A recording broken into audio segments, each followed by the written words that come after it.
और बड़ी खबर आपको बता दें, दारुल उलूम देवबंद को लेकर ये बड़ी खबर हम आपको बता रहे हैं। दारुल उलूम देवबंद का देश विरोधी फतवा, देवबंद ने गजवाए हिंद को मान्यता दी है। भारत को इस्लामिक राष्ट्र बनाने की मान्यता दी गई है, जहां पर सहारनपुर के डीएम एसपी से इस मामले की शिकायत भी की गई। बड़ी खबर हम आपको बता रहे हैं। आपने कई मौकों पर देखा होगा कि मौलाना फतवा जारी करते हुए कुछ नियम लोगों पर लागू करने की बात कहते हैं, और यहां गजवाए हिंद को देवबंद ने मान्यता दी। लाली बड़ी खबर हम आपको बता रहे हैं। सोचिए, गजवाए हिंद जहां पर इस्लामिक राष्ट्र बनाने की बात गजवाए हिंद के जरिए की जाती है और उसे मान्यता दे दी गई है देवबंद के ओर से। फतवा जारी करते हुए यह मान्यता दी गई है। अब हम आपको उसके साथ साथ वो प्रति भी दिखा रहे हैं जिसमें यह मान्यता दी गई। देवबंद ने गजवाए हिंद को मान्यता दे दी है। यह बड़ी खबर हम आपको बता रहे हैं। फतवा जारी करते हुए गजवाए हिंद को वैधता देने की मांग की गई है।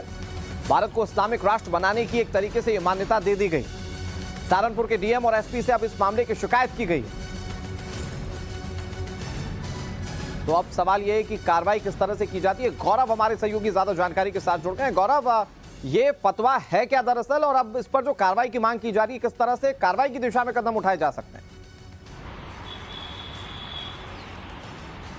देखिए, दरअसल देश भर में बच्चों के अधिकारों के लिए काम करने वाली सरकारी संस्था एनसीपीसीआर यानी कि राष्ट्रीय बाल संरक्षण आयोग की तरफ से जो है ये नोटिस भेजा गया है, और नोटिस में कहा गया है कि दारुल उलूम देवबंद जो कि देश भर में जो है वो मदरसों का संचालन करती है और जिसमें कम उम्र के नाबालिग बच्चे जो हैं लाखों की संख्या में पढ़ते हैं, उनको इस तरह के फतवे पढ़ाए जाना जो है वो जो है कानूनों के तहत अपराध है। और कहीं ना कहीं एक चुनी हुई सरकार, कानूनों के द्वारा चुनी हुई सरकार के खिलाफ घृणा उत्पन्न करना भी जो है वो आईपीसी के सेक्शन के तहत अपराध माना जाता है। और एनसीपीसीआर के जो राष्ट्रीय अध्यक्ष हैं प्रियंका कानूनगो, उन्होंने सहारनपुर के एसएसपी और डीएम को इस मामले में कार्रवाई करके 3 दिन के अंदर एक्शन टेकन रिपोर्ट भेजने को कहा, साथ ही साथ एफआईआर दर्ज करने को कहा है। मैं आपको बता दूं कि दारुल उलूम देवबंद को कई मामलों को लेकर इससे पहले भी एनसीपीसीआर जो है वो सवाल खड़े कर चुका है और सहारनपुर के एसएसपी और डीएम को कार्रवाई करने के लिए कहा गया है,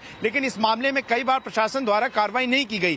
ताजा मामला जो हम देख रहे हैं, दरअसल दारुल उलूम देवबंद पर एक व्यक्ति ने यह सवाल पूछा कि क्या इस्लामिक लिटरेचर में या हदीस में कहीं पर भी गजवाए हिंद का उल्लेख है। इस पर जवाब देते हुए जो फतवा जारी कहा गया और उसमें कहा गया अलग अलग पुस्तकों का संदर्भ देते हुए कि भारतीय उपमहाद्वीप यानी कि इंडियन सब कॉन्टिनेंट में गजवाए हिंद का उल्लेख अलग अलग पुस्तकों में है। ऐसे में कहीं ना कहीं इस तरह का जवाब देना जो है वो भारत के ही प्रति, भारत के ही लोगों के मन में इस्लामिक दृष्टिकोण के जरिए जो है घृणा पैदा करने वाली जो बात इस वेबसाइट पर प्रकाशित की गई है, इसको लेकर जो है एनसीपीसीआर ने बेहद नाराजगी जताई है। एनसीपीसीआर ने कहना है कि जो छोटे बच्चे होते हैं जो कि जुवेनाइल एक्ट के तहत जिनको प्रोटेक्शन दिया गया है, इसके अलावा जो सीपीसीआर एक्ट है उसके तहत उनको देश भर में उनके अधिकारों का संरक्षण कहा जाता, उनके मन में इस तरह की दुर्भावना देश के प्रति डालना और इस तरह की बातें प्रकाशित करना लिटरेचर के तौर पर, एक स्टडी मटेरियल के तौर पर पूर्णतः अपराध है और इस पर पूरी तरह से लगाम लगनी चाहिए। अब देखना होगा